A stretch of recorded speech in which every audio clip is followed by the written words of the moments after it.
Vamos a empezar todo de nuevo, hermanos. Vaya a buscar su cafecito, vamos a cantar una alabanza. No, mentira. Acabo de preguntar si dos personas me pudieran dar su impresión, su opinión personal del libro de Efesios. ¿Qué le pareció a primera lectura? Tal vez es tu libro favorito, entonces estás animado con esta clase. Da tu opinión sincera sobre este libro. Sin temor al éxito, abra el micrófono y le da nomás. Hola, buenas noches. No, no me van a escuchar. Sí, te ¿Me escuchamos. escuchan? Sí. Creí que no porque estoy con... Así, primera impresión, nada más. Eh, Muy diferente a Gálatas. Dije, uy, Pablo está diferente aquí. Entonces, fui con lo primero que me quedé. En su forma. Me impactó muchísimo. Digo, uy, cuánta diferencia en la forma. Entonces, en calidad de primera impresión, sería eso. Genial, gracias, Livia. Hola, hola Dani. Yo también quiero dar mi Hola. impresión acerca del libro. La verdad es que este es uno de mis libros favoritos porque habla de muchas cosas profundas y lo que más me impacta de este libro es que nos hace creer y creer fielmente de que somos sus hijos, que somos su pueblo, para los que muchas veces decaemos en nuestra fe, o que a veces nos vemos como medios tumbados o como medios como que nos falta fuerza. Este es un libro para fortalecer nuestra fe de que somos hijos de Dios, de que somos parte de su pueblo, de que fuimos comprados a precio de sangre y de creer que esta es nuestra fe, de creer que Él es nuestro Padre y que nosotros somos sus hijos y que no hay nada que nos pueda venir a decir lo contrario. Eso. Gracias. Bueno, con ese comentario, los dos comentarios hemos terminado la clase el día de hoy, porque en eso se resume mucho de lo que es el libro. Pero como buenos estudiantes bíblicos, para poder entender mejor qué Pablo quería decir, nos vamos a ir al contexto histórico. Así que yo voy a compartir pantalla ahora. Les aviso que yo soy treintona, con esa cuestión de los PPT así súper fantásticos y las medias diapositivas y los Canva, me cuesta. Y como no estoy en Chile con las chiquillas que generalmente me ayudan en la base, mi presentación está súper simple, súper sencilla, porque soy muy visual también. Me gusta lo visual, entonces yo les voy a mostrar básicamente imágenes, ¿ya? En mi PPT. Más que nada del histórico.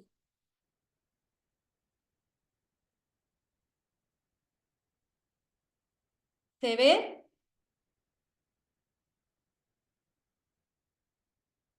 ¿Se Sí, está compartiendo? ¿Sí? Ok. Entonces yo puse esta imagen de Efesios porque a mí me gusta mucho cómo el libro habla de la identidad, como decía nuestra hermana anteriormente, eh, como hijos de Dios, pero también habla mucho sobre iglesia.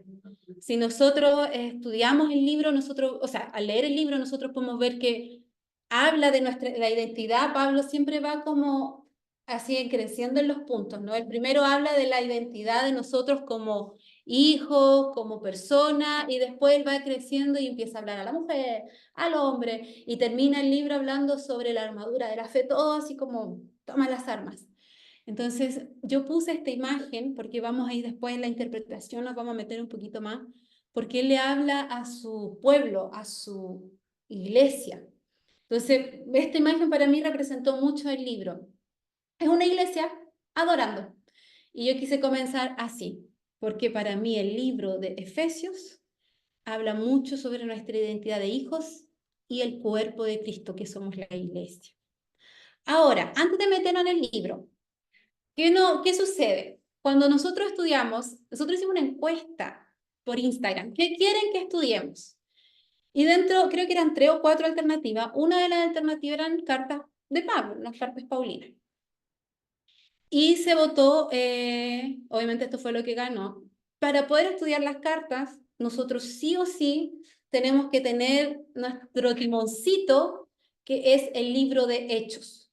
Para estudiar Pablo y generalmente para estudiar el Nuevo Testamento, la gran mayoría del Nuevo Testamento, excepto Apocalipsis, necesitamos tener Hechos al lado, el libro de los Hechos.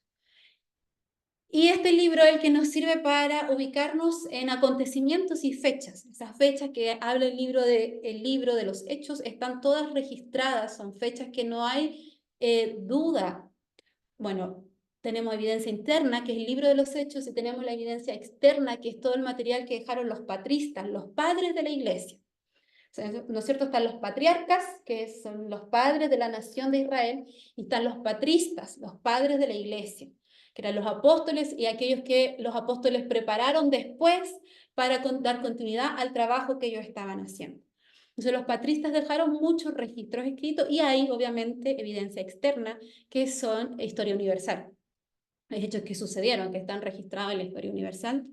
Entonces, para poder entender un poquito más de Efesios, necesitamos recordar algunas cosas que Fresia nos habló la semana pasada sobre la vida de Pablo. Específicamente, para hablar de Efesios, nosotros tenemos que ir a Hechos, capítulo 19. Así que ahí deje su Biblia marcada en Efesios y en Hechos 19.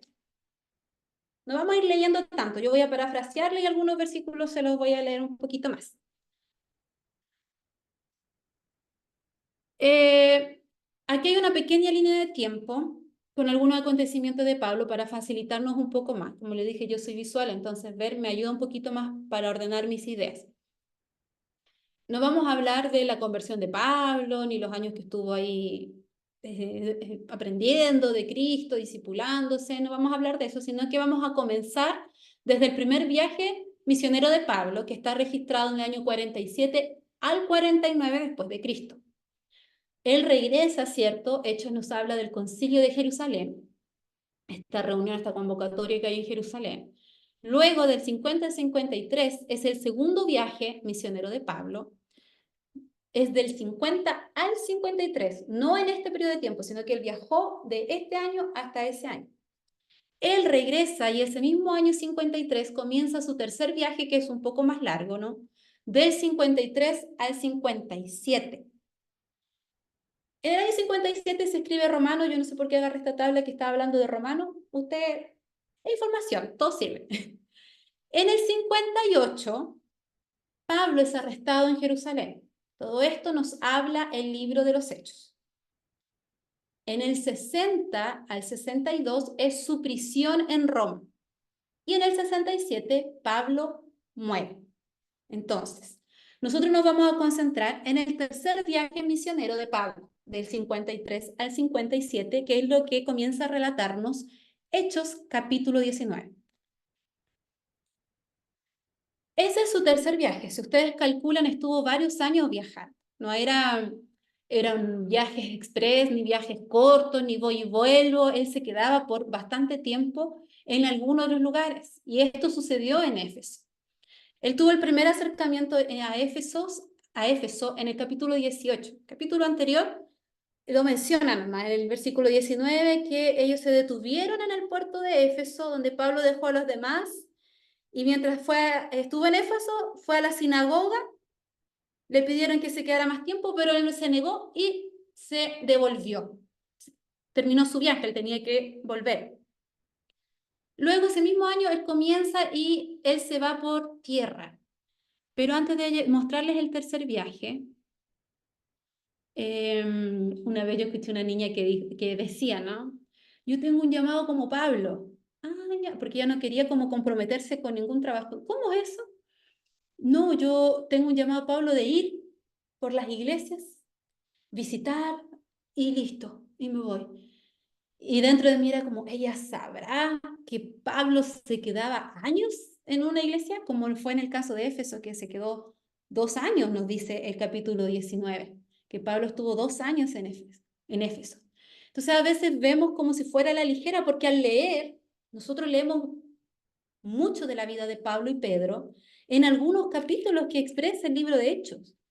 Pero eran acontecimientos tan importantes y que no era uno atrás del otro, eran acontecimientos que abarcaban mucho tiempo.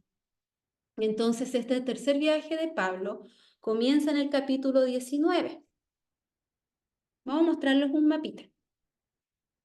Este mapa usted debería encontrarlo en cualquier Biblia, en la parte de atrás, donde habla de los viajes misioneros de Pablo. Son muy buenos esos mapas. Si usted estudia Hechos, usted tiene que ir acompañándose de esos mapas. Está el mapa de los templos, generalmente, de la división de las tribus, de Israel o de la Palestina, toda esa parte de la época de Jesús, en el tiempo de Jesús, el templo en el tiempo de Jesús. Y generalmente están los mapas de Pablo, deberían estar. Entonces, si usted lo ve medio borroso aquí, búsquenlo en su Biblia, debería de estar. Este viaje de Pablo fue un poquito diferente porque él comienza de Antioquía. No sé si se ve mi puntero, la flechita ahí, pero él se va por tierra. No sé si se dan cuenta que él sube por Asia, toda esta partecita aquí es Asia, y él se va por tierra, y es curioso porque llega a Éfeso por atrás, como por las montañas, como diríamos el chileno, por la cordillera, en vez de irse por el mar, y llega a Éfeso. Hechos 19 nos dice que él llegó y habían, bueno, no dice cómo, dice que había unos 12 hombres allí, en el versículo 7. Dice que había unos 12 hombres que ya estaban formando una iglesia ahí, y Pablo les dice, ¿y ustedes ya se bautizaron por el Espíritu? Y él les dice, no, nosotros fuimos bautizados, ellos le dicen a Pablo, con el bautismo de Juan. Entonces Pablo le impone las manos, ora por ellos y el Espíritu Santo viene y los llena, ¿cierto? Y ellos tienen una llenura del Espíritu Santo y hablaron en lenguas. Y ahí no los paró nadie. Ahí comienza la obra de Pablo en este lugar. Dice que él, bueno, lo primero que hacía Pablo cuando llegaba a un lugar era ir a la sinagoga donde estaban los judíos y ahí ponerse a conversar con ellos, a debatir, hasta que siempre llegaba un punto en que los judíos ya no lo querían más y lo echaban, patitas para que te quiero, fuera, porque ya ellos no querían, no aceptaban lo que Pablo les decía sobre Cristo, ¿no? Sobre el Mesías que ya vino, que cumplió la ley, que ahora todas las cosas son hechas nuevas. Ellos no creían en eso, les provocaba rabia. Para ellos era herejía que Pablo dijera que Jesús era el Hijo de Dios, que murió y resucitó.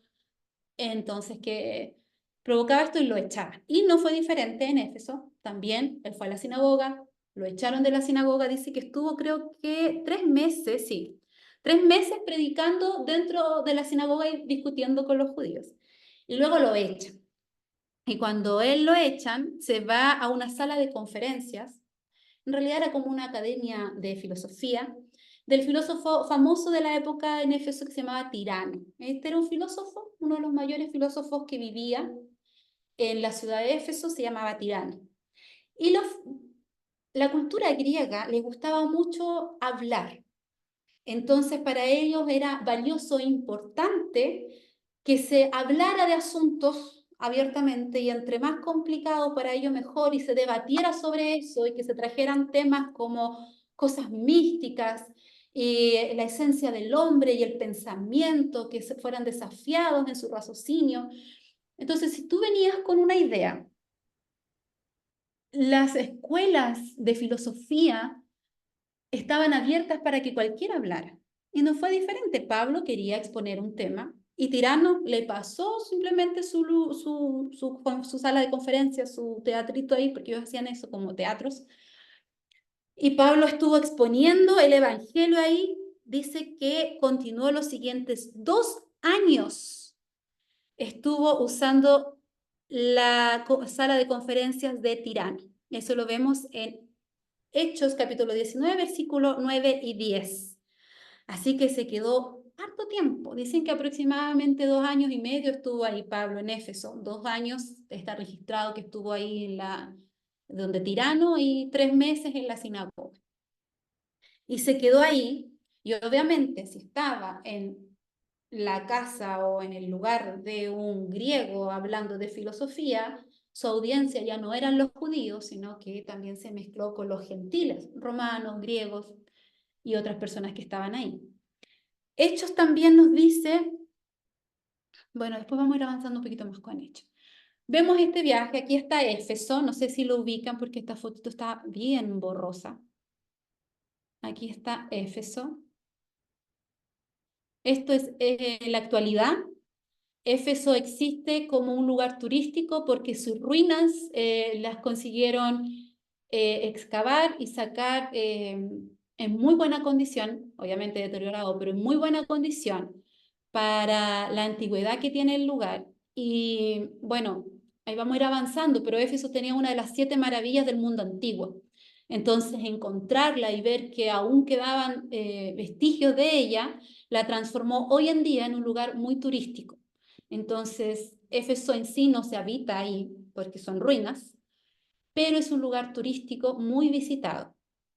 Está en Turquía y no sé qué más podríamos decir de Éfeso. Voy a volver un poquito atrás. Éfeso era un puerto.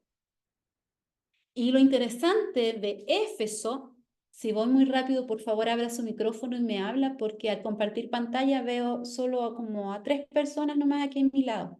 Entonces, si estoy hablando muy rápido o si tiene alguna duda, no tenga problema en interrumpirme nomás, ¿ya? Éfeso era un puerto que quedaba más o menos a 6 kilómetros de la costa. Entonces, ¿qué hicieron entre los griegos y los romanos, que fue en esa transición? Más los romanos que le dieron esa grandeza. Conectaron el río, porque pasaba un río bien grande cerca de Éfeso, con el mar. Entonces Éfeso tenía puerto, llegaban cosas del mar, las transportaban por el río, y no solo eso, sino que Éfeso tenía 2 de las grandes rutas pasaban por Éfeso, rutas terrestres, ¿no? Calles, carreteras terrestres, pasaban por Éfeso, lo que le dio un gran auge a la ciudad, le dio una gran importancia, la hizo crecer monetariamente mucho. Ustedes saben que los romanos tenían al César, que era la autoridad máxima, y ahí ellos ponían a gente por provincias a gobernar. Los romanos, ellos dejaban que tú preservaras la cultura. Por ejemplo, los asirios conquistaban y los asirios dividían. Tulio y yo somos esposos, tenemos a Natania Tomás. Entonces, ¿qué hacían los asirios y muchos otros imperios? Tomaban a Tulio y lo llevaban a un lugar, a mí me llevaban a otro, a mis hijos a otro, y dividían las familias, dividían las culturas, mezclaban, cosa que ellos decían ya no tengan nada que los una y en un momento se puedan levantar en contra de nosotros. Pero ¿qué comenzaron a hacer después los babilónicos que llegaron, empezaron con eso, después los griegos eran medio raros, pero los romanos, ellos dijeron vamos a permitirles a las culturas que se preserven juntas y que ahí ellos puedan discutir su religión, preservar su religión, sus costumbres, con tal de que nos paguen a nosotros el impuesto, está todo bien. Por eso los judíos tenían sus colonias judías, los judíos tenían sus sinagogas dentro de la ciudad. Por eso los griegos que quedaban aún tenían sus centros de filosofía, sus escuelas filosóficas y sus maestros y discutían así abiertamente. Y por eso también había tanta idolatría, porque como los pueblos preservaban su cultura, cada uno llegaba con su propio Dios. Y ahí en Éfeso sucedió que era un puerto, entonces llegaba gente de todas partes, iba para todas partes, era un lugar de encuentro. Entonces había mucha mezcla de cultura y había muchas cosas dentro de la ciudad. Ahora, ¿qué hicieron los romanos también? Los romanos, no sé si han escuchado hablar de la Pax Romana, P-A-X, la Pax Romana, la paz romana. La Pax Romana fue el tiempo de paz de esta nación, por eso Pax, ¿no? Y paz en varios sentidos, no solo de guerra, sino que ellos lograron unificar muchas cosas, moneda y otras cosas por el estilo. Pero lo que los romanos hicieron, que yo encuentro muy bueno, ellos hicieron rutas, ellos hicieron caminos que unían las principales ciudades. Y todos esos caminos llevaban a Roma. De ahí viene el famoso dicho, ¿no? Todos los caminos llevan a Roma. Porque ellos hicieron caminos reales, caminos, se llaman caminos reales, no de que sean reales, sino como de realeza. Y se hicieron estos caminos reales y comenzaron a unir las ciudades para poder transportar cosas, llevar cosas para allá y para acá, para poder movilizarse, para poder controlar mejor. Por eso también cobraban impuestos altos, porque ellos mejoraron muchas ciudades, incluyendo Éfeso. Y ahí está este dicho, ¿no? Todos los caminos tienen a Roma. Por eso una vez conversamos con un maestro bíblico y fue como nuestra conclusión. Anastasia creo que estaba esa vez también, la Karina, como Jesús no pudo haber venido en un mejor momento, como ese fue el momento de que los romanos trajeron esta tolerancia para que pudiera él moverse libremente sin esta persecución cultural y de los dioses y de las costumbres de cada lugar, y los caminos estaban hechos. Porque una vez que él partió, ¿no? Resucitó, y sus discípulos, que fueron llamados apóstoles, y los demás que estuvieron en Pentecostés, recibieron el bautismo del Espíritu Santo, ellos pudieron difundir el Evangelio porque había una facilidad de rutas y caminos. Eso ayudó mucho a que el Evangelio se expandiera. Ahora, imagínense esta ciudad. Tenía dos de los principales caminos. Tenía el río y tenía el puerto del mar. O sea, era una ciudad muy estratégica. Y por lo mismo, también, era una ciudad que sufría mucho codicia de poder. Muchos querían ser el representante del César en ese lugar. Y eso provocó muchas muertes, ¿no? Porque había uno, lo mataban y se ponía otro y lo mataban y engaños y bueno, si estudiamos la vida de los César, nosotros vamos a ver cómo en la familia de todos los César que pasaron, todos los emperadores romanos, habían, se trastornaban. Nerón para mí era un hombre totalmente trastornado de tanto poder y malicia del corazón y ya tenía mucho poder, pero él quería más poder. Por ejemplo, solo Nerón, ¿no? La mamá mató al papá para que el hijo gobernara. Nerón era su hijo. Empezó a gobernar Nerón. Nerón pasó unos años, se cansó de la mamá, la mandó a matar porque se metía mucho en sus decisiones. Y así era. Uno mataba al otro y eran promiscuos y el poder. Y esos eran los reyes que tenían. Y Éfeso era muy estratégico. Éfeso fue fundada por los griegos. Entonces tenía mucho esto del humanismo también, de buscar la iluminación, de alcanzar como esta vida eterna. Y ahí es cuando ellos llegan a ser el mayor templo que existió en ese momento, que era una de las 7 maravillas del mundo antiguo. Si usted lo busca en internet como las 7 maravillas del mundo antiguo, le va a aparecer este templo. Yo anoté aquí incluso la cantidad de columnas que tiene o que tenía. Este templo era sostenido por 117 columnas.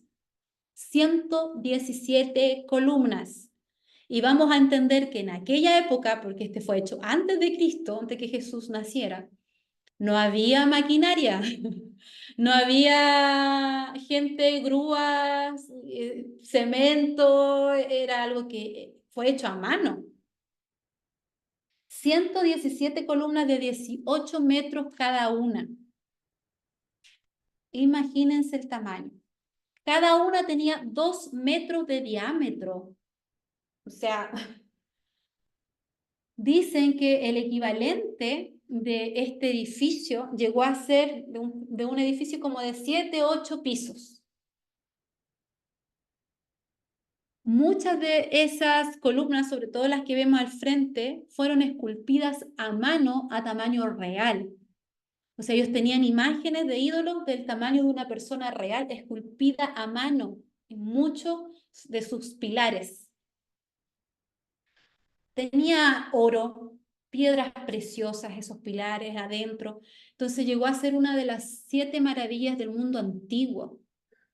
Imagínense la magnificencia de este lugar, la grandeza de este lugar. Atraía a mucha gente. Atraía gente como un punto turístico y atraía a la gente producto de la idolatría.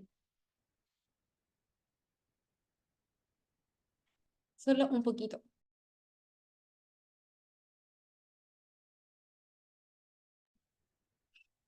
Estas son pinturas del templo de Artemisa o Diana, es conocida de las dos formas. El templo era de la diosa Diana o Artemisa. Se cree que así era más o menos afuera del templo. Están viendo que hay mucha gente y si ustedes observan es como muchos tipos de ropa. Acá vemos uno con la canilla afuera, acá vemos otro todo tapado, acá vemos algunos con paños en la cabeza, otros sin paños en la cabeza, vemos mujeres más tapadas, mujeres más destapadas, vemos gorros de metal, seguramente soldados, porque se juntaban muchas culturas ahí a adorar. Acá al lado tengo otra pintura también, déjame correr aquí las pantallitas, de cómo se cree que sería el templo. ¿Vamos bien hasta aquí? ¿Alguna duda, alguna pregunta? Voy a abrir el micrófono. Esta es Diana. Nosotros vemos en Hechos, el capítulo 19 que estamos leyendo, que hubo un disturbio. Pablo tuvo que irse al final de Éfeso por este disturbio, porque había un platero, un hombre que trabajaba con plata, haciendo ídolos, y seguramente eran de Diana, ¿no? Y tenía artesanos. Como Pablo empezó a predicar, el comercio, la compra de ídolos, de esta artesanía, de recuerdos y cosas así, que era todo idolatría, ¿no? Comenzó a tener su déficit, porque dejaron de comprarlo. Y se enojó este platero y agarró y quería llevar a Pablo ante una asamblea y quería que lo sacaran de la ciudad, que lo azotaran, que algo le hicieran y se armó todo un disturbio, a lo que a Pablo lo consiguieron sacar y dijeron, no, no, no, tú no, pero fueron otros de los cristianos que acompañaban a Pablo que acudieron a esta asamblea y los estaban acusando. Entonces, al final no llegaron a nada, pero ellos gritaban, por mucho tiempo estuvieron gritando. A ver, ¿dónde lo tengo aquí? En el versículo 34. Pero cuando la multitud se dio cuenta que era judío, empezaron a gritar de nuevo, ya habían gritado antes, y siguieron sin parar por 2 horas, que se fuera el alboroto que hizo que Pablo se fuera de Éfeso. Grandes Artemisa de los Efesios, grandes Artemisia de los Efesios. Esta vieja fea que yo le estoy mostrando aquí, era la principal diosa de los Efesios. Era conocida como Artemisa o como Diana. Comenzó como, voy a mostrar otra imagen acá. Era Artemisa para los griegos y era Diana para los romanos. Comenzó como Artemisa, una de las hijas de Zeus, que mostraba un pecho y mostraba las piernas. Aquí ustedes la ven cazando, era una diosa de la cacería. Después de la cacería, después de la fertilidad, después de la prosperidad. Y ahí se fue mutando, mutando, mutando, hasta que llegó a ser la diosa Diana, más conocida como Diana. Y la representaban de esta forma. Esta fue una de las estatuas que rescataron de las ruinas de Éfeso. Si ustedes ven, no tiene nariz, le faltan manos. Los animalitos abajo se suponen que eran 2 animales, también les faltan piernas, les faltan cabeza. Ella representaba muchas cosas para los efesios. Ella representaba fertilidad, ella representaba prosperidad, cacería, cuidado. Todo lo que tú pudieras imaginar después se lo sumaron a ella. Y a mí me da risa esta imagen de acá, esta estatua donde sale agua. Eso que ustedes ven como bolitas que le cuelgan son muchos pechos. Porque ellas decían que ella es la diosa que alimentaba la tierra, la humanidad. Entonces ahí la están representando, no está saliendo agüita de sus pechos para alimentar la humanidad. Y esta era Artemisa o Diana. Estas son ruinas del templo. Si ustedes ven abajo las personas, son gente de la actualidad que van a pasear, van a conocer, van allá a turismo. Es un lugar muy, muy, muy turístico. Aquí hay más ruinas de Éfeso. Nosotros podemos ver solo las ruinas, imaginen la grandeza de ese lugar. Se dice que Éfeso, en la época de Pablo, vivían alrededor de 300 a 400.000 personas. algo así como para los de Chile, Temuco, más o menos así. Temuco se supone que tiene entre 400.000 o 500.000 algo habitantes. Algo así sería hoy en día, en cantidad de volumen de personas. Imagínense, es como si fuera un Temuco. Ella continuó creciendo y en su apogeo máximo llegó a 600.000 habitantes, Éfeso. A ver qué tengo más, creo que sí. Éfeso, por ser un puerto, estaba lleno de ídolos. Se dice que llegó a tener 500 dioses la gente allá, pero la principal era su famosa Diana.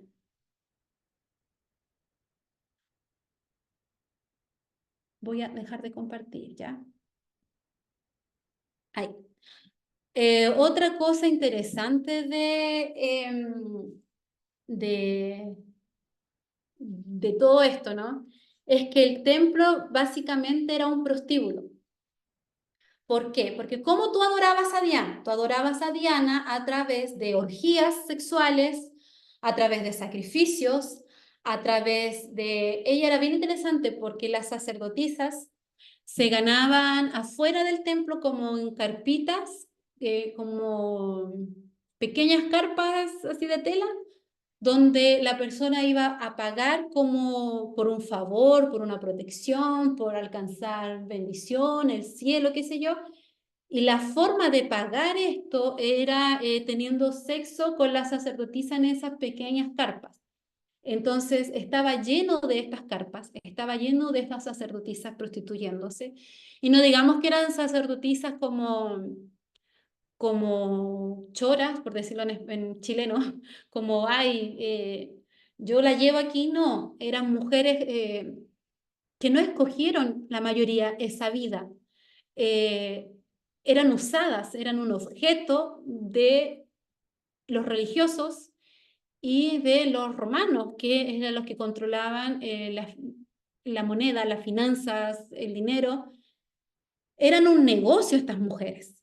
Claro, ellas se creían especiales, pero la mayoría de ellas no. ¿Por qué? Porque llegaron a ser sacerdotisas, porque las familias las entregaban como ofrenda a Zeus, que también estaba Zeus dentro del templo, para que sirvieran a Diana. Entonces, desde niñas las iban a dejar al templo como ofrendas para servir a Diana. Entonces, uno pensaría, no, ay, pero estas sacerdotisas frescas, les gustaba eso y seguramente como en la época las mujeres valían menos que un animal, seguramente se sentían con poder. No era tan así. No era tan así. Era prostitución forzada la mayoría de ellas, el 80%. Fueron niñas que tuvieron que, entregadas, que desde pequeñitas las ofrecían para esto. Entonces, el hecho de que estuvieran en una carpita y los hombres vinieran al puerto solo a pagar por sus pecados, a pedir un favor y estar con estas niñas era abuso. Claro, también estaban adentro las de más nivel, ¿no? Las más antiguas, ellas participaban de las orgías que eran para pagar sacrificio. La diosa Diana demandaba mucho y cada dios que llegaba a Éfeso era un dios que demandaba algo de la gente. Entonces, ¿qué provocó esto? Que la colonia judía dentro de Éfeso fuera odiada por los gentiles. ¿Por qué? Porque los judíos tenían un solo Dios. Los judíos eran moralmente intachables comparado con los gentiles que estaban ahí. Entonces había como la sensación de que los judíos se creían superiores. Había una rivalidad entre judíos y gentiles dentro de Éfeso por su postura delante de la religión y del el actuar diariamente, porque eran muy promiscuos en Éfeso, eran muy promiscuos. Entonces ya había una rivalidad. No hablamos de iglesia ya, que Pablo habla de los judíos y los gentiles que ahora eran un solo cuerpo, ¿no? Eso es lo que vimos en Efesios. Te estoy hablando fuera de la realidad de iglesia, era lo que sucedía en la ciudad. Los judíos eran odiados porque decían que se creían con una superioridad sobre los gentiles, por el hecho de adorar un solo Dios. Y ellos decían, ¿y qué es tu Dios superior a Diana? Porque Diana, nadie se la tocaba. Entonces existía esta rivalidad ya entre los ciudadanos. Los judíos no eran queridos, no eran contemplados. O sea, ya había esta rivalidad dentro de la ciudad. Bueno, yo les contaba, ¿no?, que las prostitutas que surgían ahí, que eran las sacerdotisas, la mayoría eran niñas que fueron ofrecidas por sus padres a Zeus para servir a Diana.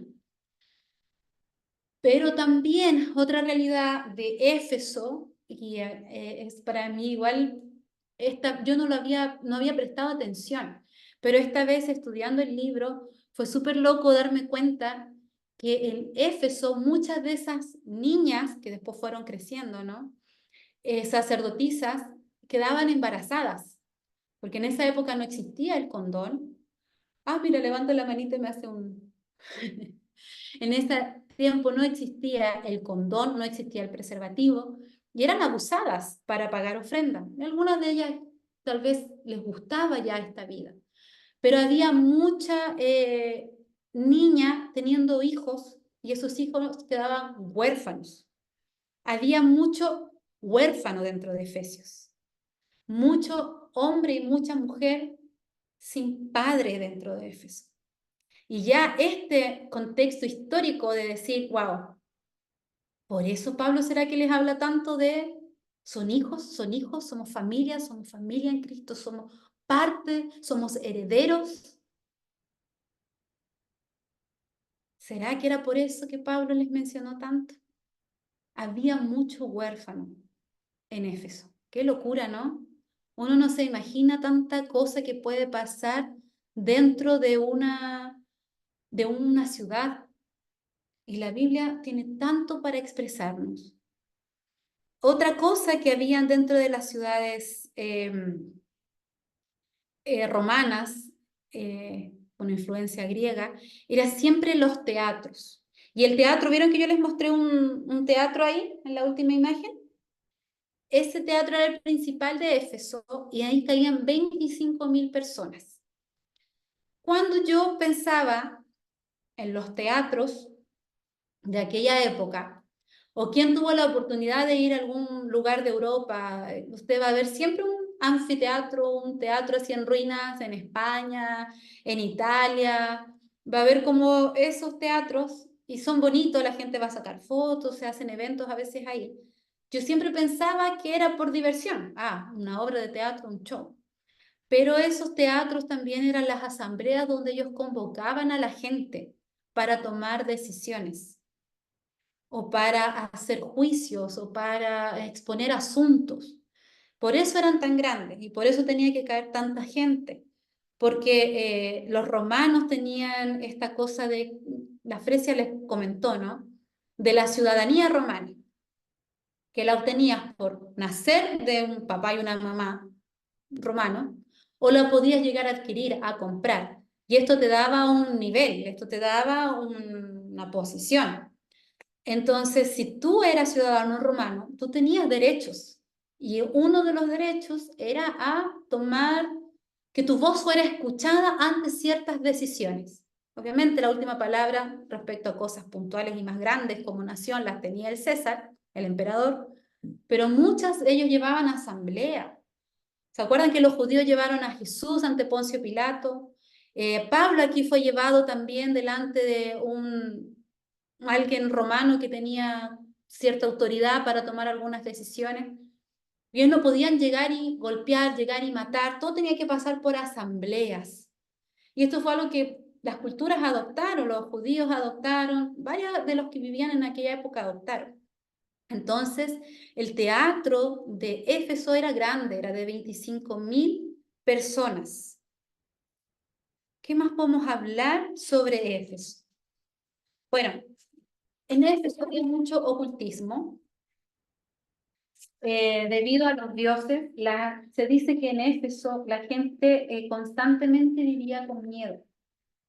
Tengo que agradar a Diana, tengo que agradar a Zeus, tengo que agradar a los dioses griegos, a los dioses del Olimpo. tengo que, tengo que agraciarme con el Dios, eran infinidad de dioses, había el Dios del mar, el Dios del río, el Dios del camino, el Dios de este, el Dios de esto otro. Entonces ellos tenían como que siempre buscar el favor para no ser maldecidos. Y siempre buscaban no ofender a un Dios o a otro Dios para que no les vaya mal. Entonces se dice que en Éfeso había siempre como un temor sobre la gente. Dicen que la gente era muy temerosa de dañar a los dioses, porque los dioses eran muy condicionales, ¿no? Nosotros sabemos que los dioses les exigían idolatría, sacrificios, en este caso orgías, a cambio de favores. Si tú no agradabas al Dios, el Dios te podía maldecir, matar, enfermar, dejar en bancarrota. Entonces, constantemente, dentro de Éfeso se dice que había como una sensación de constante temor. Y esto igual nos arroja un poquito, por eso Pablo como lo anima, como pónganse la armadura del cristiano, porque había siempre como un temor de que me van a maldecir, de que voy a ofender a un Dios, de que voy a ofender a otro Dios. Entonces esto era constante dentro de la población. Otra cosa que había mucho dentro de Éfeso era brujería, era ocultismo. Y se dice que las que más practicaban esto eran las mujeres. ¿Por qué lo practicaban las mujeres?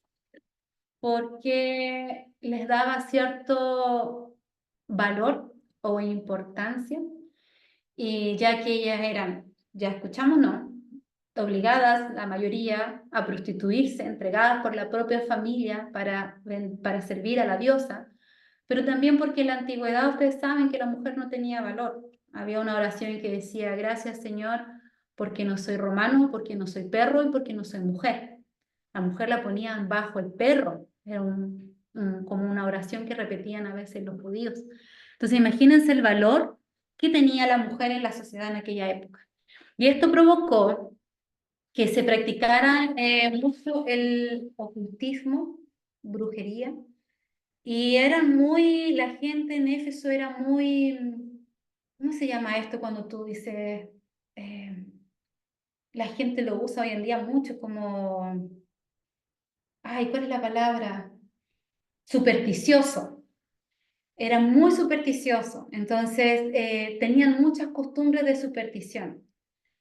No sé, en Chile, yo soy mala con las supersticiones, no sé mucho las que podamos tener en Chile, pero no sé, yo sé que a veces cuando algo está diciendo algo, dicen toco madera, no sé bien a qué quiere decir eso, o que hacen algo con la sal, tiran, la que me la del espejo, que ay, si se quiebra el espejo, no sé cuántos años de mala suerte, es como que ese era el constante de Éfeso. Dice que siempre estaban con supersticiones, con cosas que podían como atarte a que seas maldecido por un dios. Yo no sé si hay alguien de otro lugar que quisiera comentar una superstición, o tal vez de Chile, yo soy mala con la superstición, soy tan cristiana que no me sé supersticiones. No sé si alguien quiere comentar alguna.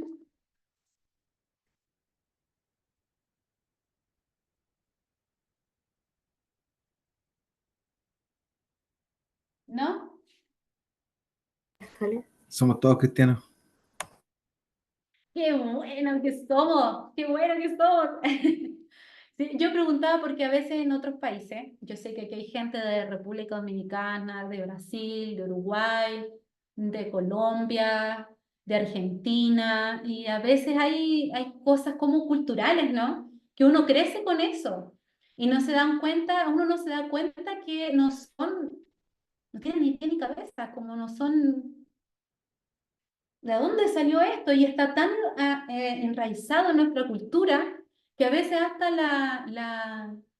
las practicamos, las creemos.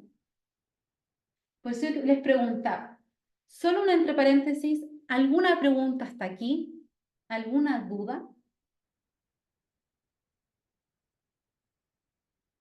Puede abrir el micrófono y decirlo nomás.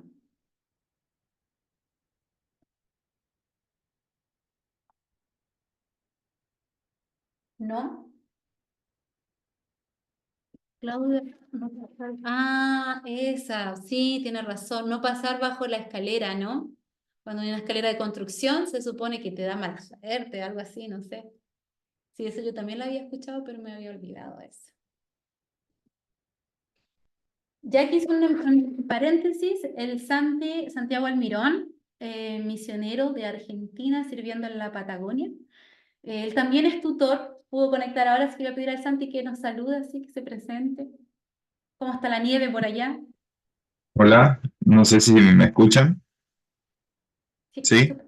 bueno, saludos. Ahí tuve, creo que entré un poco tarde, pero sí me presento. Un gusto poder compartir con ustedes. Soy argentino, vivo en Punta Arenas. Bueno, ahora sí estamos tapados de nieve, con mucho, mucho frío, eh, pero acá estamos acompañando desde lejos, así que qué bendición poder compartir aquí. Así que eso, no sé si... Muchas gracias, Santi.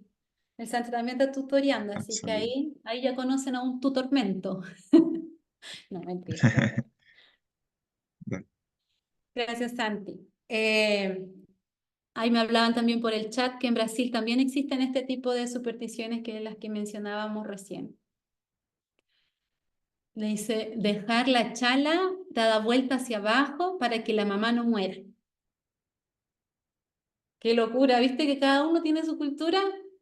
Sus cosas que uno no se da cuenta y crece con eso y como, oh, mira, en Brasil dice que dejar la chala dada vuelta hacia abajo es para que tu mamá no se muera. Mira, qué interesante. Y Éfeso estaba lleno de este tipo de cosas. No, es al revés, dice. Ay, bueno, no sé.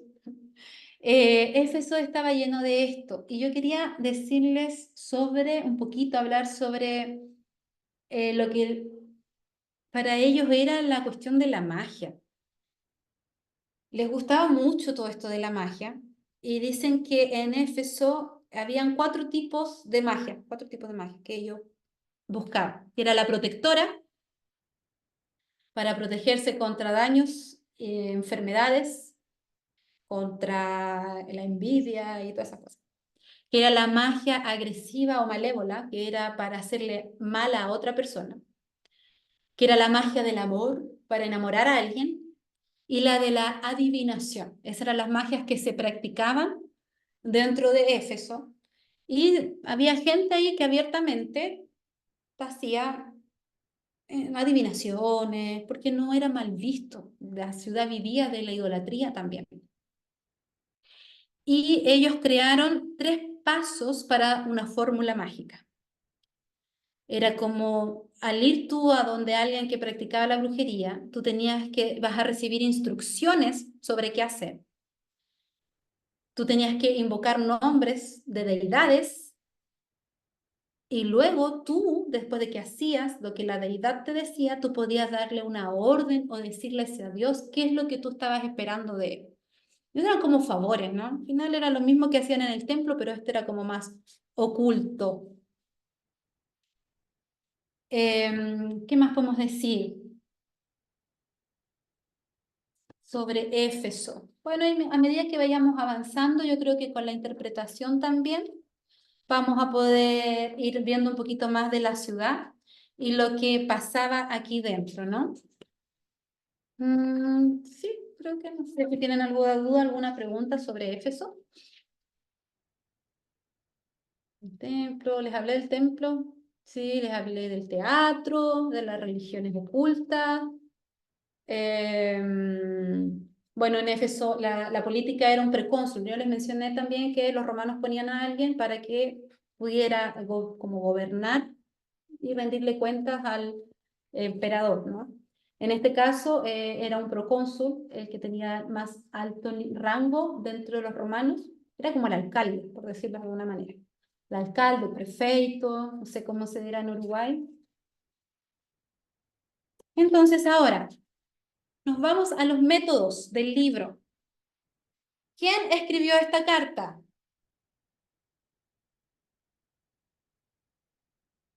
La escribió Pablo, ¿no? Pablo. Nosotros vemos el versículo 1, capítulo 1, que dice de Efesios. Ya salimos de hecho, pero déjenlo marcado porque lo más probable es que volvamos durante hoy día o tal vez el miércoles, dependiendo hasta dónde alcancemos.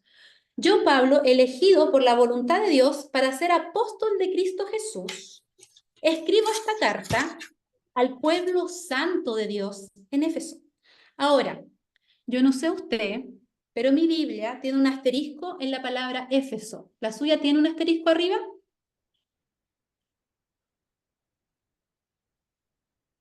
Algunos me dicen que sí, otros no se habían dado cuenta. ¿Por qué tiene un asterisco arriba Éfeso? Porque el escrito original no salía la palabra Éfeso. Esta era una carta circular, se llamaba. No sé si habían escuchado eso de las cartas de Pablo. Habían cartas que Pablo escribió a personas específicas, que algunas son conocidas como las cartas pastorales, ¿cierto? Pablo escribiéndole a Filemón, Pablo escribiéndole a Tito, Pablo escribiéndole a Timoteo, y habían algunas cartas que se llamaban circular. ¿Por qué? Porque rodeaban una provincia o una región. En este caso, esta carta iba a Asia. ¿Se acuerdan que yo les mostré ahí dónde quedaba Éfeso? En Asia. Entonces, esta carta era una de las que se envió a Asia. Probablemente habían más. Y esta carta fue circular. Cuando vean Corintios, ustedes también van a notar que era más de una carta que se envió, y esta carta debía rotarse por las principales iglesias del sector donde Pablo estaba enviándoles. Sí sale, varias estrofas. Entonces, Éfeso fue agregado después, pero fue aprobado por los patristas de la iglesia, porque todo lo que la carta describe es la realidad de la ciudad de Éfeso. Pero esta carta tenía que ser leída en Éfeso y en otras ciudades más.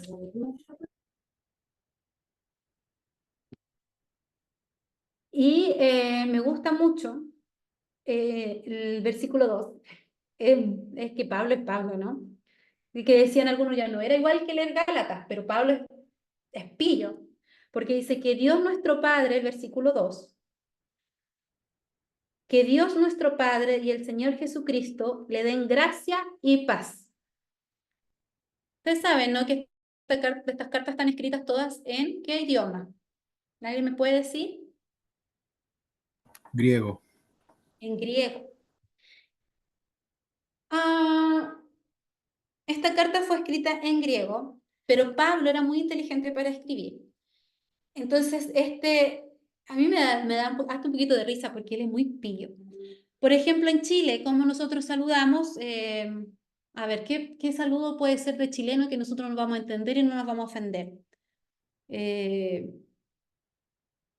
No sé, yo tengo unos amigos que son surfistas y cada vez que se ven dicen buena, buena. Como, hola, hola, ¿cómo estás? No sé, buena, buena. En Brasil yo sé que dicen beleza. Se encuentran dos personas y dicen, y ahí, beleza. Beleza.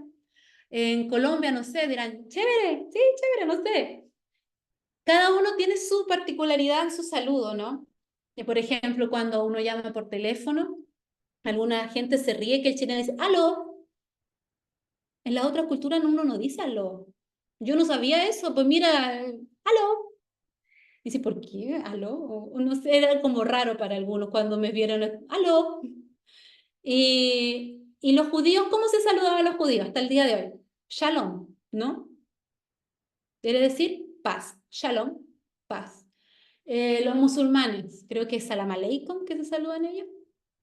Salam aleikum, aleikum salam. ¿Cómo es que se saludan los indios? Namaste. Y los romanos, en aquella época se saludaban con una palabra que era caris. Caris, caris, era el saludo. Los judíos eran shalom, los gentiles era caris. Y caris es gracia. Y shalom para los judíos es paz. Entonces Pablo va y les manda que Dios nuestro Padre del Señor Jesucristo les dé gracia y paz. Les dé caris y shalom. Saludó a la iglesia con las dos palabras. Yo no sé si lo hizo para provocarlo, porque los judíos con los gentiles no se daban y estaba esa confusión de que tienen que circuncidarse, no tienen que circuncidarse, esa eterna pelea que tuvieron allá al principio de la iglesia. Yo me reía y decía, este Pablo o lo hace para provocar o lo hace para unir, no sé. Ahí interprete usted, pero lo saluda con las dos palabras que ellos identifican. Y cuando nosotros leemos la Biblia, nosotros vamos a estar llenos de detalles que las culturas se identificaban. Jesús tuvo muchos detalles, muchas cosas cuando él caminaba y que las culturas se identificaban. Los apóstoles también. Y Pablo aquí lo hace una vez más, que Dios nuestro Padre y el Señor Jesucristo les dé gracia y paz. Caris y shalom. Y ahí él comienza, ¿no? Toda la alabanza sea para Dios. ¿Cómo voy con la hora? Ah, bien. Sea para Dios el Padre de nuestro Señor Jesucristo, quien nos ha bendecido con toda clase de bendiciones en los lugares celestiales, porque estamos unidos a Cristo. Incluso antes de haber hecho al mundo, Dios nos amó y nos eligió en Cristo para que seamos santos e intachables para sus ojos. Si ustedes se dan cuenta, en esta carta, muchas veces Pablo se refiere a la gente en el concepto de santo, porque Dios los escogió santos para ser santos. Él habla mucho de esto. ¿Por qué? Por la realidad que yo les mencionaba de Éfeso, ¿no? La promiscuidad, la idolatría, lo que te llevaba a esta cosa oculta que había ahí, como esta cosa mística, que también tomaba cosas de la gente. Entonces él les comienza a hablar siempre que ellos son santos, que ellos son escogidos, que ellos no son... Yo pensaba dentro de mí, qué mejor manera de hablarle a huérfanos. Porque ahora la gente, esos gentiles que estaban en la iglesia, muchos de ellos eran hijos de esas prostitutas que crecieron huérfanos dentro de Éfeso. Muchas de las mujeres que estaban en la iglesia tal vez habían sido regaladas, habían sido las sacerdotisas que un padre llevó como ofrenda. Mucha de la gente en Éfeso era huérfana. Y esto ya algo personal, una interpretación personal. Yo creo que por eso también la gente tenía tanto miedo. La ciudad tenía esta como atmósfera de temor, de no hacer nada, por no fallar, por no perderme, porque carecían de la imagen paternal, carecían de cuidado que da un padre. Yo creo que por eso Pablo daba tanto énfasis de que ellos eran herederos, de que ellos eran hijos, de que ellos eran la iglesia, de que ellos eran el cuerpo. Y ya con esta información en la cabeza, mi hermano, yo te voy a animar a que tu próxima lectura de Éfeso, si es que no la hiciste, y si ya la hiciste, te animo a hacerla de nuevo, tal vez para observar un poquito más, y pongas atención. ¿Por qué habla tanto sobre esto? Sobre identidad. Algunos dicen que el libro de Éfeso es el libro que nos habla sobre la identidad del cristiano. Yo he escuchado muchas clases a adolescentes y a jóvenes, a mí me hicieron clase de eso, sobre la identidad y el valor de uno como hija de Dios. Pero nunca me hablaron de este concepto de orfandad que seguramente muchos miembros de la iglesia estaban viviendo en Éfeso. Entonces nos amplía nuestra visión del libro y nos ayuda a ponernos en los zapatos, no solo del autor que fue Pablo, sino del oyente. Y así como ellos, hermanos, muchos de nosotros tal vez somos huérfanos, realmente huérfanos, porque nuestro padre falleció, porque somos, no sé, falleció, nos abandonó, fuimos adoptados.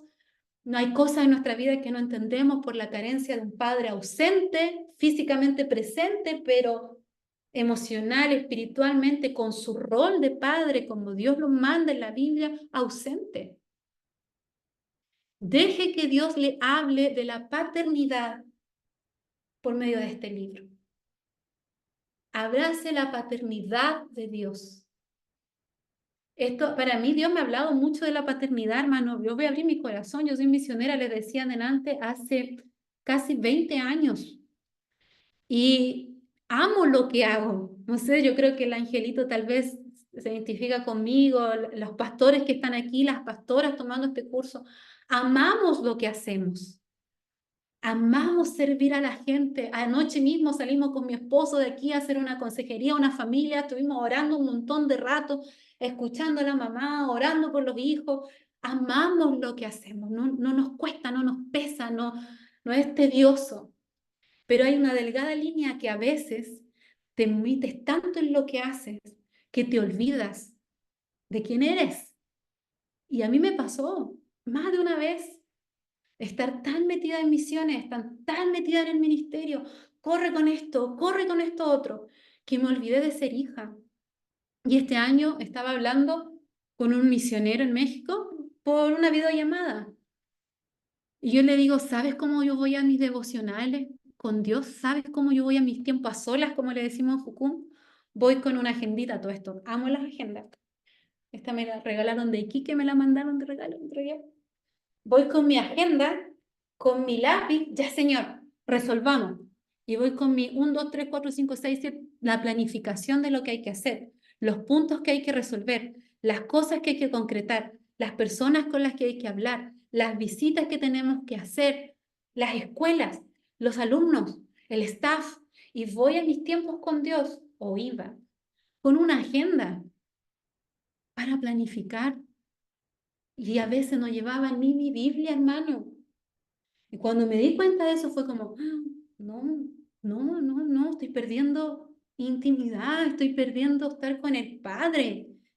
Y fue un obligarme a pasar tiempo con el Padre sin buscar una agenda. Y me costó. Entonces, ¿qué hice? Agarramos Colosenses con mi esposo, cada uno, y era hablando de paternidad y maternidad.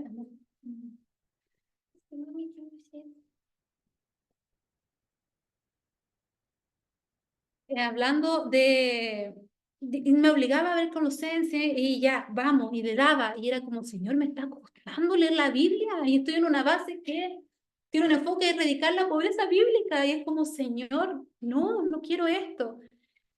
Y ves cuando Dios quiere hablarte de algo y te da, y te da, y te da, y tú como que tú miras para un lado y hay un mensaje subliminal de Dios que solo tú entiendes. Miras para el otro lado y paternidad, chuta. Mira para arriba, paternidad. Y el domingo fuimos a la escuela dominical, el segundo domingo que yo llegué de Brasil, porque el primero fue a una iglesia invitada porque una persona muy querida mía se iba a bautizar. Entonces el segundo domingo que yo estaba acá en la casa de mis suegros, fui a nuestra iglesia acá en Brasil, y la clase de escuela dominical para matrimonios hablaron del hijo pródigo. Y el Señor, yo he enseñado esto. Señor, yo me sé este tema, pero dame un corazón humilde para escuchar y aprender. Y el Señor me hizo pedazos. El Señor me hizo pedazos, me empezó a hablar nuevamente de su paternidad. Y ese domingo era el Día del Padre. Mi papá en Chile, yo le mandé un desayuno sorpresa con una vecina allá de Licanray, se lo fue a dejar lindo. Mi esposo lo llamamos, feliz Día del Padre, él estaba en otro estado de Brasil, una maestría que está haciendo por la Universidad de las Naciones también.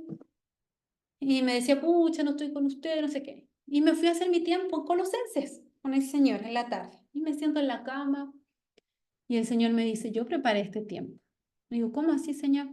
Yo preparé este tiempo en una cita con mi hija. Porque si tu esposo estuviera aquí, tú estarías celebrándole el Día del Padre a tu esposo. Si tú estuvieras en Chile, tú estarías celebrándole el Día del Padre a tu papá. Pero yo quiero que tú estés conmigo, con papá, con tu papá Dios. Yo preparé este tiempo para ti. Y ahí yo me desarmé. Y tuve una tarde linda con el Señor y fue como volver a ser hija de Dios. Y a veces nosotros nos olvidamos, hermano. Y yo no digo que esté mal en servir en el ministerio, porque la mayoría de los que estamos aquí amamos al Señor con todo el corazón, genuinamente. Somos honestos cuando decimos, Señor, yo te amo. Y servimos de una forma genuina. Pero a veces el ser humano, el corazón es tan engañoso que nos perdemos. Nos perdemos de vista el Señor.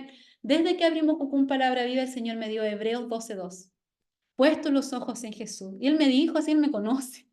Me dijo, Dani, pone los ojos en mí. Desde el 2020 está, pone los ojos en mí. Y cuando yo veo que me estoy perdiendo como ahora, que me estaba perdiendo en el activismo, era como, Dani, pone los ojos en mí. Y esa ha sido mi palabra rema por estos últimos casi 4 años. Pone tus ojos en mí, porque nos perdemos. Y Pablo, yo creo que vio esta deficiencia dentro de la iglesia, la gente se estaba perdiendo nuevamente. Y les afirmó la paternidad, más que la paternidad. Es lo interesante, Pablo, que él no afirmó en sí la paternidad, sino él afirmó la esencia de ser hijos. Hijos. Estas sacerdotisas, estos gentiles, no tenían idea de herencia. Su vida para las mujeres era prostituirse en esas pequeñas carpas afuera de un templo. Y ahora hay alguien hablándote de que eres hija amada, de que tienes herencia. ¿Qué es la herencia? De que no necesitas hacer nada para ser bendecida, porque Dios está contigo y es por Cristo. Es tremenda esta carta, es tremenda.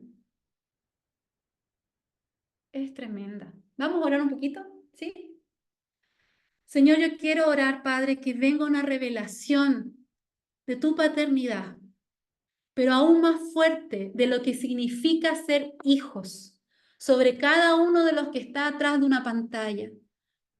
Señor, muéstranos lo que es ser hijos tuyos, herederos. Venga una revelación, Señor. En esta noche, Señor, yo quiero orar que podamos abrazar tu paternidad y entender que no necesitamos hacer nada más para ser hijos. Si Natán o Tomás, que vino aquí a buscar agua, hiciera algo malo, sigue siendo mi hijo. Si Tomás hiciera algo lindo para agradarme, sigue siendo de igual manera el mismo hijo. No podemos hacer nada más ni nada menos para ser más o menos hijos. Somos hijos y punto. Señor, que venga una revelación de lo que es ser hijos a los que estamos aquí. Señor, si hemos vivido una paternidad equivocada, yo oro, restaura la imagen paternal de Dios en nosotros. En el nombre de Jesús. En el nombre de Jesús, restaura la imagen paternal en mis hermanas, en mis hermanos. Restaura, Señor, la imagen paternal. Queremos volver al Abba Padre. Queremos abrazar tu corazón y dejarnos abrazar por ti, Señor. Ese abrazo que cubre nuestra vida, Señor. Ese abrazo que podemos recibir por tu muerte en la cruz y por tu resurrección nos da esperanza de una herencia. Te amamos, papá. Te amamos, papito. Háblanos por medio del libro de Efesios, tú y yo, tú y mis hermanos, de paternidad, de amor, Señor, de quienes somos como hijos en ti. Y si nos hemos descuidado y hemos abandonado, Señor, aquella esencia, identidad que tú nos diste, vuélvenos a ella en este tiempo, en el nombre de Jesús. En el nombre de Jesús. Amén. Amén. ¿De dónde escribe Pablo? ¿Se acuerdan que yo les mostré una lista de los acontecimientos, de los viajes y todo? ¿De dónde será que está escribiendo Pablo? ¿Alguien tiene alguna idea? De una cárcel en Roma. De la cárcel en Roma. Voy a ver si puedo compartir aquí nuevamente esa imagen. Creo que es esta. Sí.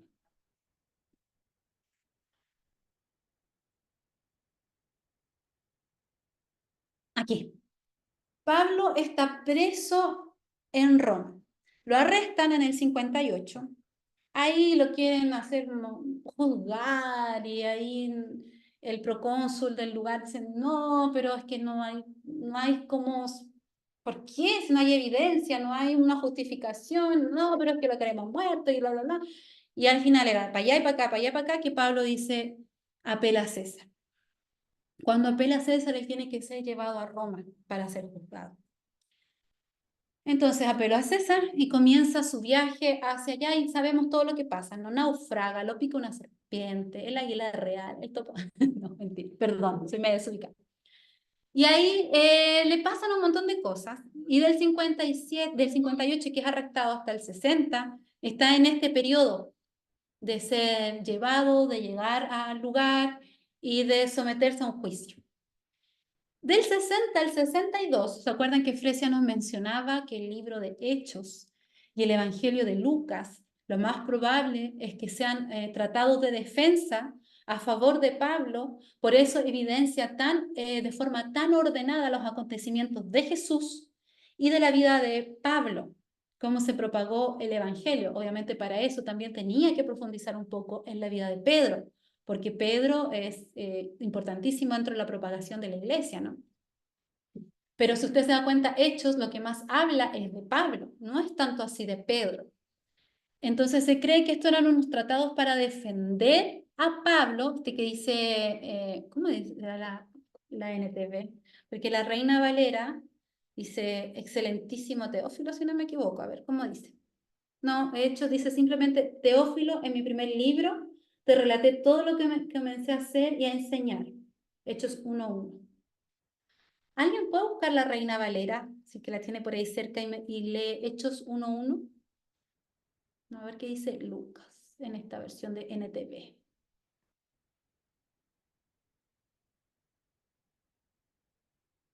No.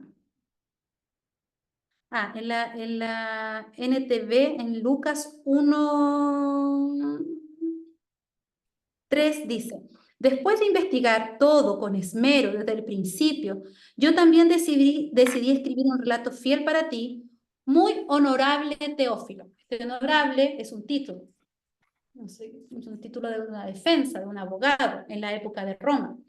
Entonces se cree que eran unos tratados que se hicieron para contar la historia de Pablo para presentarlo en defensa, ¿no? Por eso está tan detallado. Si usted mira el Evangelio de Lucas, el Evangelio de Lucas está súper bien escrito y es el que tiene más detalles de la infancia de Jesús, porque probablemente fue la misma María quien relató varios de los acontecimientos. Entonces muestra bien quién era este Jesús, quién era la iglesia, quién era Pablo. Y no tenemos nada que nos hable de la ejecución de Pablo, que aparece aquí en el 67, que fue cuando a él lo ejecutaron, porque el tratado se presentó en el 60, 61, 62 por ahí, y Pablo salió libre. Pablo salió libre porque no había nada en contra de él que pudiera condenarlo a muerte. Y ahí pasan varias cosas que después sí él es ejecutado y todo. Y eso, bueno, la última carta de Pablo es segunda de Timoteo, que si usted la lee, yo cuando la leí por primera vez, estudiando la vida de Pablo, no porque ya la había leído antes, pero estudiando la vida de Pablo y leer segunda de Timoteo para mí fue desgarrador, me las lloré todas, como verlo viejo, verlo con frío, verlo solo, abandonado, realmente, gracias. Es otro Pablo, ya más que viejo, yo creo que ya súper golpeado por todas las cosas que pasó predicando el Evangelio, ¿no? ¿Alguien encontró Hechos 1:1 en Reina Valera? ¿Que lo quisiera leer?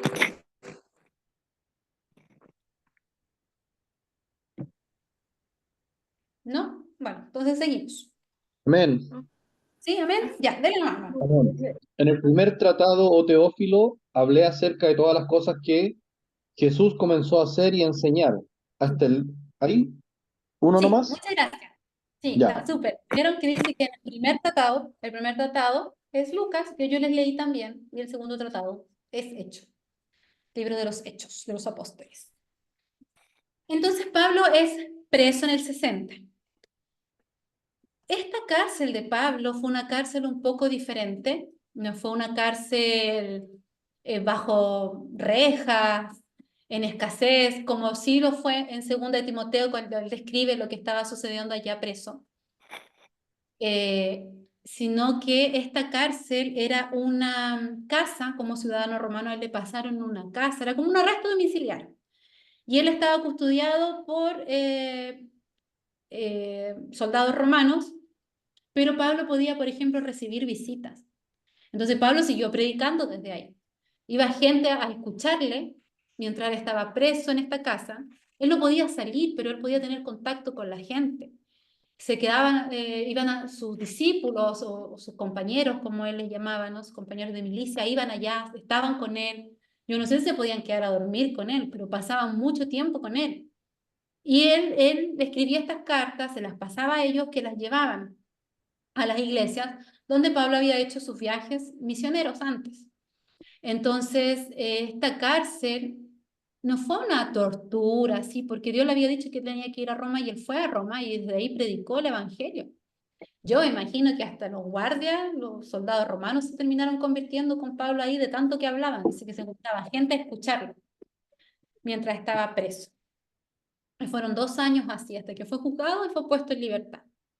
Entonces, desde este lugar él escribió muchas cartas y desde este lugar también escribió la carta de los Efesios, a la iglesia en Éfeso. Entonces tenemos que el autor fue Pablo, desde Éfeso, en el año 60 al 62, a las iglesias de Asia, pero principalmente a la de Éfeso. ¿Por qué se deduce eso? Por todo el contexto de lo que la carta escribe, ¿no? No era la misma, era similar, pero no era lo mismo que pasaba en la Odisea o en otros lugares ahí mismo de Asia. ¿Lo repito? Escribió Pablo cuando estaba preso en Roma, en el 60 al 62, obviamente desde Roma, ¿no? Era una carta circular, pero esta carta era hacia los Efesios. Se puede poner ahí, no sé si están haciendo el método literario, no sé si en esta escuela, en este curso lo están viendo, pero el método literario es una epístola circular del primer siglo, por la forma en que está escrita.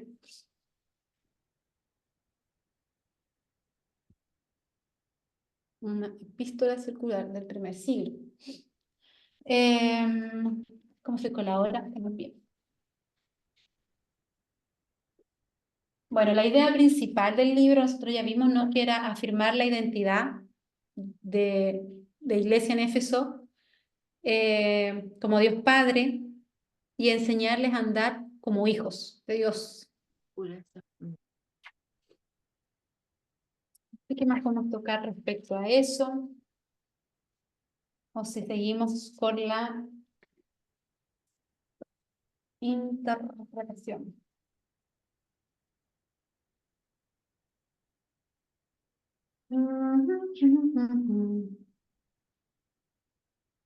Vamos a seguir entonces con la interpretación, yo creo, porque les voy a dar pregunta de grupo, pero en la próxima clase. Vamos a hablar de eso la próxima clase. Perdón, Dani, Digamos, dijiste que la forma literaria era una epístola. epístola circular del primer siglo. Ah, gracias. Porque las epístolas no es una carta cualquiera, tiene una forma de ser escrita. Pero si nos vamos a las formas de escribir, esos son unas 2 clases más, que no vamos a tener tiempo ahora. Pero la forma de escribir una epístola del primer siglo no es una carta común. No sé si ustedes se dan cuenta cómo él comienza, yo, Pablo, se presenta y toda la cuestión y termina dando saludos finales y tiene todo un desenlace al medio. Y era circular porque era para varias iglesias de Asia. Ok. Yo quería mencionar un tema interesante que a mí me parece dentro de la carta y que me gusta mucho. No sé si han escuchado el término eclesía. Sí. ¿Sí? me gusta mucho, que Pablo, como le está hablando a la iglesia, ¿no? Le está hablando a Éfeso, a la iglesia que está en Éfeso. Ya vimos cómo estaba conformada la iglesia. Él habla mucho sobre la eclesía dentro de esta carta. ¿Y qué era la eclesía? La eclesía era básicamente, nació con los griegos, era con K. Lo voy a escribir aquí en el chat porque a lo mejor tengo como compartir pizarrón. Sí, tengo. A ver. Ay, no se va a demorar en cargar. Ah, no, y se cargó. Ya. No sé si ven mi pantalla.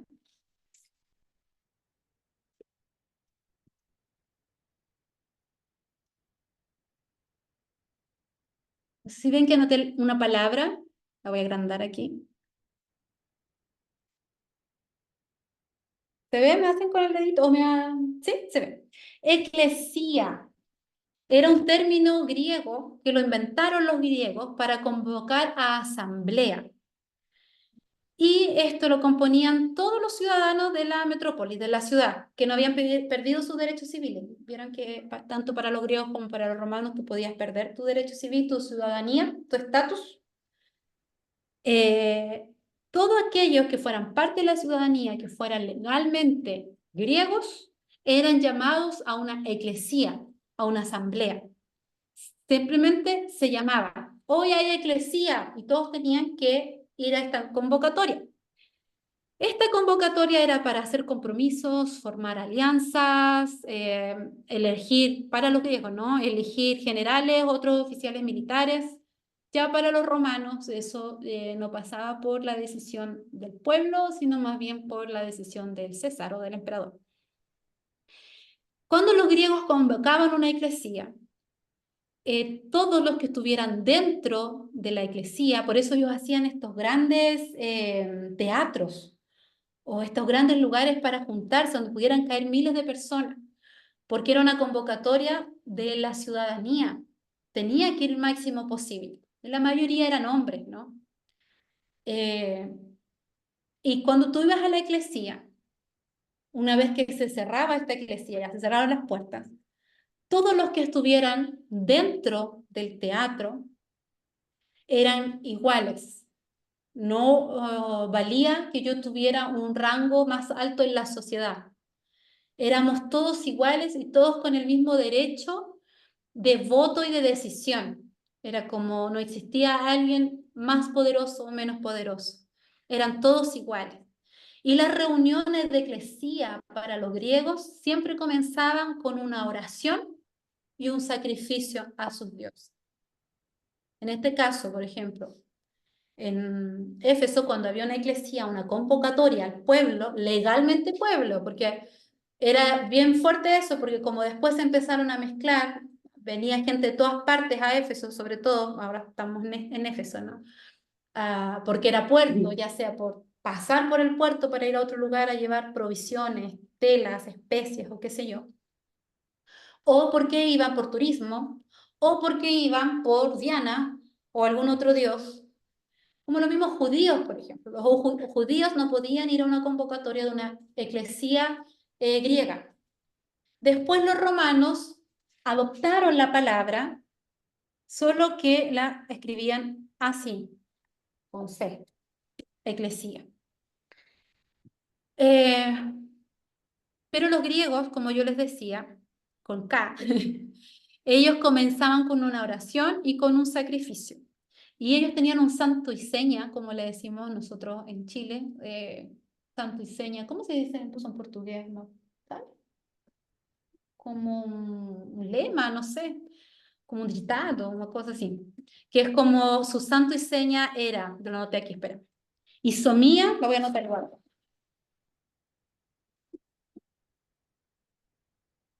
Isomía, y la otra era, y, oh, un rayón encima, Eleuteria.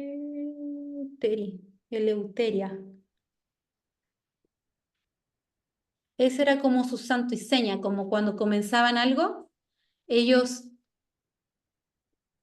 ¿Sabes que no soy yo? No sé si alguien está moviendo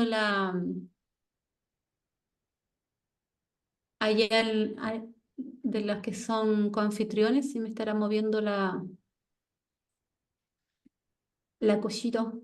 Sí, viste que no soy yo, alguien me lo está. Alguien de confitrión. Ay, pucha, yo les dije que era anti. Lisette me dice, yo recién borré la señal, gracias Lisette. Y Sonia y me cuesta la palabra, eleuteria, que quería decir igualdad y libertad. Cuando comenzaba la reunión, ellos decían estas palabras en griego, isomia y eleuteria, igualdad y libertad. Y ahí eran todos iguales, igualdad y libertad. Y ahí comenzaban sus asambleas. Ahora cuando los romanos tomaron esto, ellos no, es interesante porque ellos no cambiaron el nombre, pero sí algunas cosas, como por ejemplo, no eran iguales dentro de la asamblea. Sí había alguien, no era tan democrático, si había alguien con mayor autoridad que cortaba el queque, como decimos en Chile. Pero en sí la palabra para ambos, tanto para griegos como para romanos, era asamblea. Eclesía quería decir asamblea. Y en el sentido hebreo, en el Antiguo Testamento ellos tenían otra palabra, era Gaal, G-A-H-A-L, Gaal, que también era asamblea. Cuando nosotros leemos el Antiguo Testamento, vamos a ver que se convocó asamblea, hicieron asamblea, y en la asamblea se decidió esto. Era la palabra Gaal. Pero ya en el Nuevo Testamento, ellos comenzaron a adoptar también como entre Gaal y Eclesía se parecía, y ahí comenzó el término, también lo comenzaron a usar. Ellos tenían esta eclesía, ellos se convocaban, ya yo estoy hablando de los cristianos, ¿ya? En el Nuevo Testamento. Sí, asamblea. A Ju está perguntando pelo interno. É assembleia. A gente chama de... ¿cómo estaba diciendo yo? Ay, la palabra que yo usé cuando los griegos, los hebreos hacían una... me distrají mi capitán. Cuando los hebreos llamaban a un... Ay, me fue el término, recién lo dije. ¿Cómo?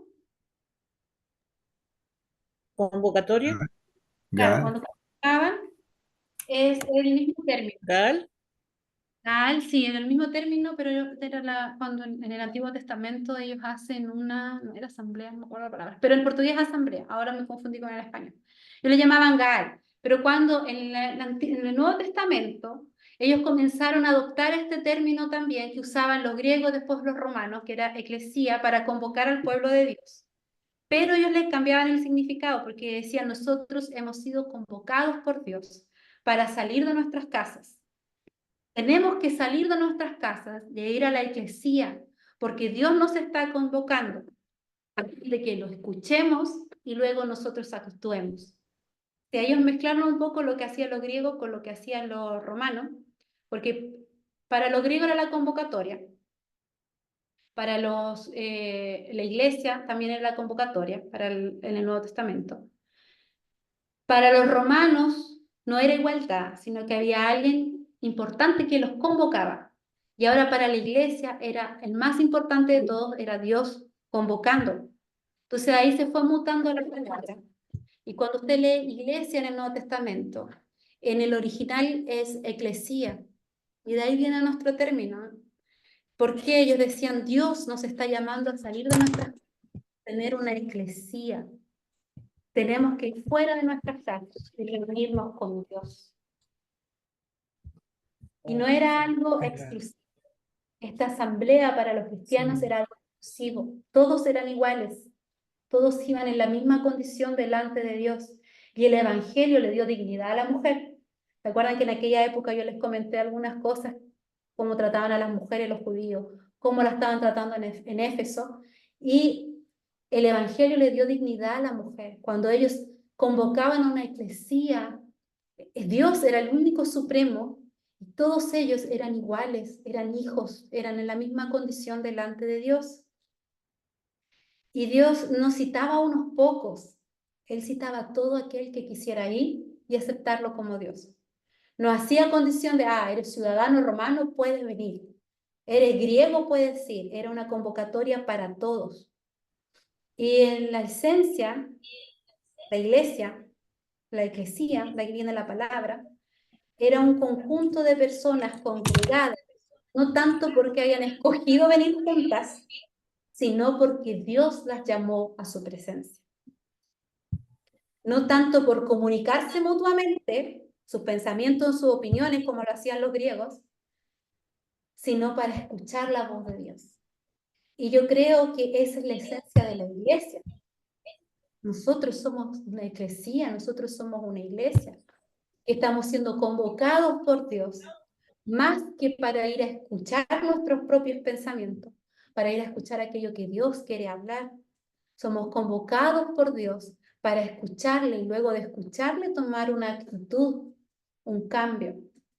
Y lamentablemente hoy en día nosotros vemos que la eclesía muchas veces parece un club social. Y hay momentos, yo no estoy en desacuerdo, que hay momentos en que es bueno conversar. Nosotros en nuestra base de Palabra Viva comenzamos algo que se llama Pausa 119, por el Salmo 119 que habla mucho de meditar en la palabra, ¿no? ¿Y por qué pausa?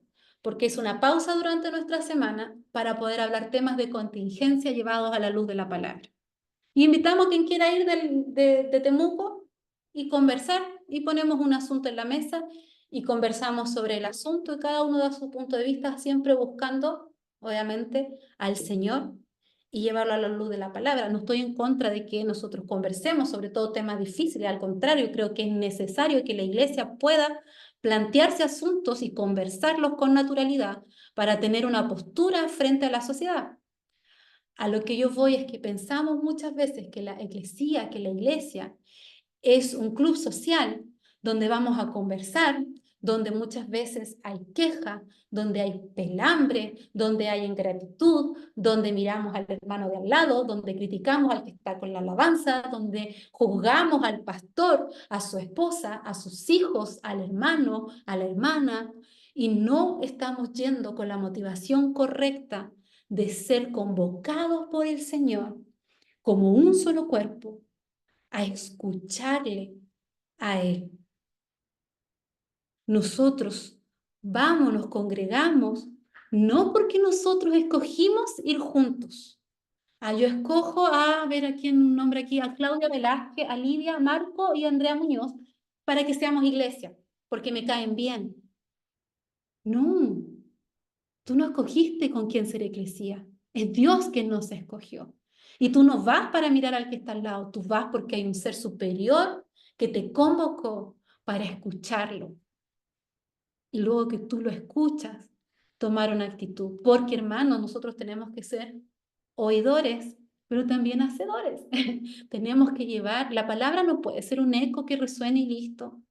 La palabra tiene que ser transformacional. Si la palabra no te está transformando, entonces déjeme decirle que usted está siendo una persona que simplemente está calentando un asiento en la iglesia, porque la palabra debe transformarnos.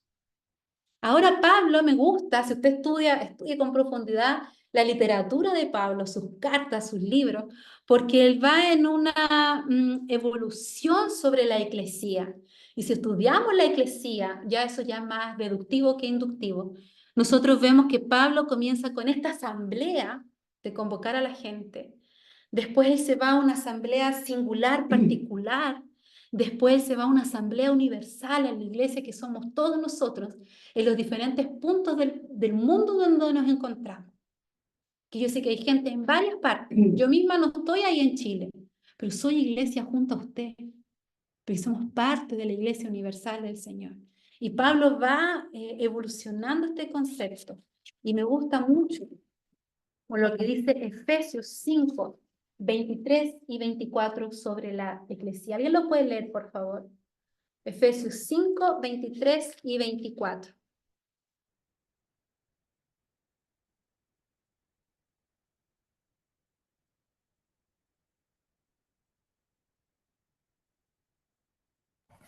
Dice Efesios 5:23, dice, porque el marido es la cabeza de su esposa, como Cristo es cabeza de la iglesia. Él es el salvador de su cuerpo, que es la iglesia. Así como la iglesia se somete a Cristo, de igual manera la esposa debe someterse en todo a su marido. ¿24? ¿También? Está bien. Muy bien ahí. El miércoles vamos a hablar de este versículo de polémica. El marido, la mujer, los hijos, temas que a veces a la mujer, ¿cómo eso de que el hombre? El miércoles lo vamos a ver un poquito más. Pero lo que voy aquí, que Pablo dice, Cristo es la cabeza de la iglesia, de la eclesía. En esta parte dice eclesía. La iglesia es descrita como la eclesía de Cristo.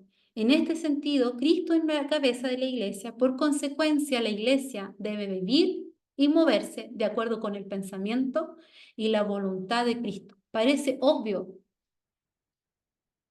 pero realmente es así o a veces nos olvidamos. Me encanta Efesios porque nos lleva a plantearnos un montón de cosas.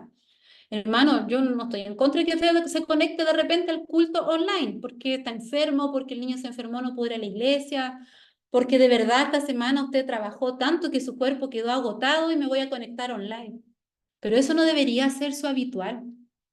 Eso no debería ser su realidad, porque nosotros fuimos convocados por Dios para salir de nuestras casas y ser eclesía. Entonces, esta carta de Efesios nos lleva a, ¿estoy viviendo como hijo? ¿Estoy abrazando la paternidad? Ah, se pone el dedito así. ¿Estoy siendo la iglesia de Cristo realmente? ¿O estoy como un llanero solitario, un ermitaño para Cristo? Porque con todo el cariño le digo, ermitaños para Cristo no existen. Hemos sido llamados a las personas. Hemos sido llamados a llevar el evangelio a toda criatura. Que usted tenga su momento a solas, está bien. Yo quiero que usted me entienda, estoy hablando de personas que piensan que no necesitan de la iglesia. Necesitamos de la iglesia. Y Cristo ama a la iglesia. Es su novia, murió por ella. Y va a venir a buscar a su iglesia. Usted y yo somos parte de esta iglesia. Llegamos a la hora. No alcanzamos a entrar tanto en el libro. El miércoles yo quiero tocar algunos puntos específicos, porque no da para ir versículo por versículo o segmento por segmento. Y vamos a tener también este tiempo de irnos en grupo y discutir algunos asuntos. Entonces, gracias por prestarme atención. Yo sé que por Zoom a veces queda un poquito agotador, hay que tener un poquito más de ánimo, hay que pellizcarse un rato para no dormirse, pero que realmente el Señor le esté hablando, que realmente usted se meta de cabeza en Efesios, que el Señor le hable y que el Señor le transforme y que podamos ir más en profundidad en esta identidad de hijos y en esta eclesía a la que nosotros hemos sido llamados a ser iglesia. Así que no sé si hay anuncios de parte del equipo de Betel, de Palabra Viva, pero vamos a orar para terminar, ¿ya? Señor, gracias por dejarnos este tesoro de la carta de Efesios. Gracias por permitirnos ser iglesia, ser hijos. Wow, tanto que rescatar de esta carta, Señor. Hay tanto que rescatar.